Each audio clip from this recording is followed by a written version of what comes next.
ставаме акцент на оние целни групи кои што не се доволно вклучени во локалните процеси при носењето на локалните политики, како и на маргинализираните и ранливи целни групи. Така беше и со проектот Здружени за активно граѓанство, ги таргетиравме токму овие групи, и тоа беа ученици, наставници и професори со фокус на менталното здравје како еден голем предизвик, посебно во пост-ковид ерата, и соменувањето на семејните вредности во самата семејна заедница. Потоа таргетни беа и лицата со попреченост, ама не инфраструктурните проблеми, предизвици со кои се соочуваат, туку нивното учество во јавниот и политичкиот живот, затоа што сметаме дека тоа е посебна тема која што допрва треба да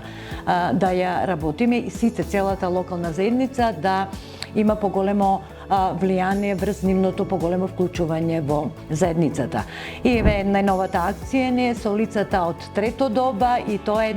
пак повторно една интересна тема, медиумската писменост со оглед на дигиталната ера и напливот на дезинформации. Во сите овие настани вклучени се над 250 граѓани, за сите имаме спроведени анкети, интервјуа и подготвени анализи со препораки и со заклучоци кои што се доставени до општината за да се зголеми нивната видливост и тие да бидат понатаму процесуирани и во годишните програми и во општинскиот буџет. Анимиравме и повеќе целни групи, повеќе граѓани и нивно вклучување во носењето одлуки на локално ниво, во креирањето на локални политики, и со самото тоа мислам дека дадовме една нова димензија, едно ново потикнување за граѓански ангажман, односно што е она важно и што значи да се биде граѓанин кој ќе биде активен и кој ќе придонесува во заедницата.